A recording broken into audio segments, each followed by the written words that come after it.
नमस्कार साथियों, आज का जो हमारा प्रसंग है बहुत ही मोटिवेशनल और ज्ञानवर्धक है। ऐसा कहा गया है कि जो व्यक्ति इस कहानी को बहुत ही ध्यान और लगन से सुनता है उनके सभी मनोकामना पूरी हो जाते हैं। आप सभी से आग्रह है कि इस कहानी को अंत तक जरूर सुनें। ये कहानी आपके जीवन में बहुत बड़ी सीख देकर जाएगी। हो सके तो यह कहानी अपनी औलाद को और अपने घरों में सभी को जरूर सुनाएं। एक समय की बात है, किसी गांव में एक ब्राह्मण अपने परिवार के साथ रहता था। उनका परिवार में उनकी पत्नी और एक पुत्र था। वह बहुत गरीब थे, यहाँ तक कि उनके पास कभी कभी खाने को भी नहीं होता था। ब्राह्मण की पत्नी बहुत दुष्ट और चालाक, यहाँ तक कि बहुत ही बड़ा लालची भी थी। इसलिए वह रोज ब्राह्मण को भिक्षा मांगने जाने को कहती थी, पर ब्राह्मण उसकी एक भी बात नहीं सुनता और घर में राम नाम जाप करता रहता। पत्नी के रोज रोज जिद करने पर ब्राह्मण एक दिन सुबह सुबह सोकर उठा और अपने पोती पतरा उठाया और दूसरे गांव में भिक्षा मांगने चल दिया। चलते चलते वह घने जंगल में पहुंच गया, जहां अंधेरा हो गया। ब्राह्मण ने सोचा इसी जंगल में कहीं ठहर कर रात गुजारना चाहिए। वह उसी जंगल में एक बड़ा सा पीपल के पेड़ के नीचे बैठकर राम नाम जपने लगा। सुबह होने पर जब सोकर उठा तो पास के सरोवर पर स्नान करके वह आगे की ओर चला और दूसरे गांव में पहुंचा। गांव वाले उससे ना तो कोई कथा सुनना चाहते थे और ना ही कोई उसे भिक्षा दे रहे थे। वह ब्राह्मण दुखी होकर घूम फिर कर फिर उसी पीपल के पेड़ के नीचे आकर बैठ गया और सोचने लगा कि हम अपने बच्चों का लालन पालन कैसे कर पाएंगे। वह पीपल का पेड़ बहुत विशाल था। उस पेड़ की जड़ में एक विशाल काला सांप रहता था। उस ब्राह्मण ने सोचा कि मेरी कथा तो कोई नहीं सुनता, यह कथा में पीपल के पेड़ को ही सुना देता हूँ, और अपनी कथा पीपल की पेड़ को सुनाने लगा। कथा पूर्ण होने पर पेड़ के नीचे से एक काला नाग निकला और उस ब्राह्मण को एक स्वर्ण मुद्रा देते हुए बोला, तुम रोज यूं ही यहाँ आकर मुझे कथा सुनाया करो, मैं रोज तुम्हें स्वर्ण मुद्रा दूंगा। ब्राह्मण यह बात मान ली और नाग ने ब्राह्मण से ये वचन लिया कि यह बात तुम किसी को भी मत बताना, तुम्हारे सब दुख दूर हो जाएंगे। ब्राह्मण रोज ऐसा ही करता। सुबह उठकर नहा धोकर अपनी पोती पतरा लेके वह पीपल के पेड़ के नीचे पहुंच जाता और वहां बैठकर कथा सुनाता। कथा पूर्ण होने पर नाग सोने की मुद्रा भेंट करता। देखते ही देखते ब्राह्मण बहुत ही बड़ा धनिक हो गया। पूरे गांव में यह चर्चा होने लगी कि ब्राह्मण की दशा कैसे सुधर गई और इसके पास इतने धन दौलत कहां से आ गए। यह जरूर कोई गलत काम करता होगा।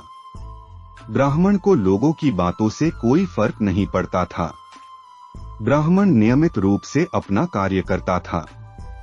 इधर गांव के मोहल्ले की औरतें आपस में विचार करने लगी कि क्यों ना उस पंडित की पत्नी से जाकर पूछा जाए कि तुम्हारे पति इतने धन दौलत कहां से लाते हैं। एक दिन गांव की कुछ औरतें ब्राह्मणी के पास गई और उससे पूछने लगी कि आपके पति इतने धनवान कैसे हो गए, वह रोज कहाँ जाते हैं और रोज उनकी कथा कौन सुनता है। औरतों की बात सुनकर ब्राह्मणी के मन में शंका आ गई और मन ही मन सोचने लगी कि क्यों ना अपने पति से पूछा जाए कि धन कहाँ से लाते हैं। उसने एक दिन अपने पति से पूछा कि आपको ये धन कहाँ से मिलता है, मुझे भी बताइए। ब्राह्मण अपनी पत्नी की बात सुनने के बाद कहता है, तुम्हें इससे क्या मतलब है। ऐसा कहकर ब्राह्मण ने ब्राह्मणी की बातों को टाल दी। कुछ दिनों तक उसे टालता रहा, पर एक दिन ब्राह्मणी ने ब्राह्मण को मजबूर कर दिया। ब्राह्मण मजबूर होकर उसने अपनी पत्नी को नाग की सारी बात बता दी, जिस वजह से उसकी पत्नी के मन में लालच आ गया और ब्राह्मण के खाने में नशे की दवा मिलाकर उसे खिला दिया और अपने बेटे से बोली, बेटा उस पीपल के पेड़ पर जाओ और नाग को मारकर सारी संपत्ति ले आओ। ब्राह्मण का लड़का अपने पिता का पोथी पत्रा लेकर पीपल के पेड़ के पास गया और पीपल के पेड़ के आगे बैठकर कथा सुनाने लगा। कथा पूरी होने पर वह नाग बाहर आया और उसको स्वर्ण मुद्रा देने लगा। तभी ब्राह्मण के बेटे ने हथियार से नाग पर वार कर दिया, जिससे नाग की पूंछ कट गई और नाग भी पलटकर लड़के के पैर में डस लिया, जिससे लड़के की मौत हो गई। इधर जब ब्राह्मण उठा तो उसने देखा कि उसके पोथी पत्रा गायब है। वह समझ गया कि कुछ गड़बड़ है। वह जल्दी से पीपल के पेड़ के पास गया तो देखता है कि उसका लड़का वहां मरा पड़ा हुआ है। ब्राह्मण को देखकर नाग बाहर आया और कहा, ब्राह्मण, मैंने तुम्हें कहा था कि स्वर्ण मुद्रा की बात तुम किसी से नहीं कहोगे, लेकिन आज तुमने किसी दूसरे से बता दी। अब तुम यहाँ से चले जाओ, तुम्हें तुम्हारे पुत्र का दुख है और मुझे मेरी पूंछ के कटने का दुख है। मैं तुम्हें श्राप देता हूँ कि तुम्हारी जो संपत्ति मेरे द्वारा बनी थी वह सब नष्ट हो जाएंगी। ब्राह्मण नाग देवता से मुख से यह सुनकर सर पिटता रह गया और रोता बिलखता अपने पुत्र का शव लेकर वहां से चला गया।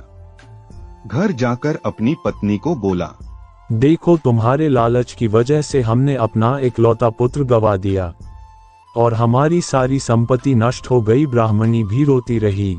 उस ब्राह्मण के पास जितने भी धन दौलत जमा हुए थे उस सब के सब बर्बाद हो गए। अब धीरे धीरे ब्राह्मण इस स्थिति में आ जाता है, जो पहले थी उससे भी गरीब और निर्धन हो जाते हैं। दोस्तों, लालच एक दलदल है जो व्यक्ति को विनाश की ओर अग्रसर कर देता है। ब्राह्मण की पत्नी अगर लालच नहीं करती तो उनका पुत्र भी नहीं मरता। इसलिए मनुष्य को कभी भी लालच नहीं करनी चाहिए। यदि आप लालच करते हैं तो आपको इससे कुछ फायदा नहीं हो सकता, यहाँ तक कि नुकसान ही नुकसान पहुँच सकता है। ब्राह्मण को लोगों की बातों से कोई फर्क नहीं पड़ता था। ब्राह्मण नियमित रूप से अपना कार्य करता था।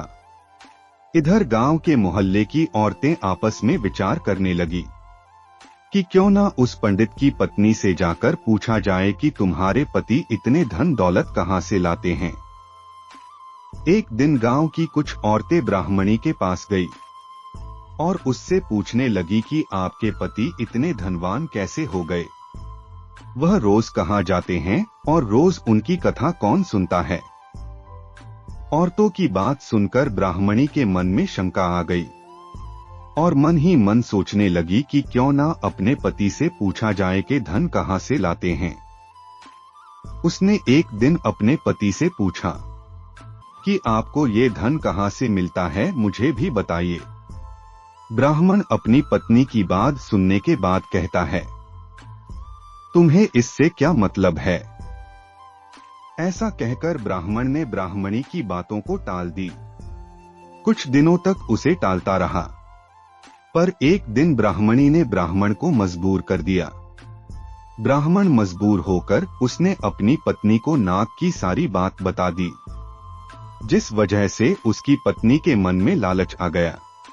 दोस्तों, यह कहानी आप सभी को कैसा लगा प्लीज कमेंट करके बताइए और हमारे वीडियो को लाइक और चैनल को सब्सक्राइब जरूर कर लें। आज के लिए इतना ही, फिर मिलते हैं एक नए वीडियो की नई कहानी के साथ। धन्यवाद।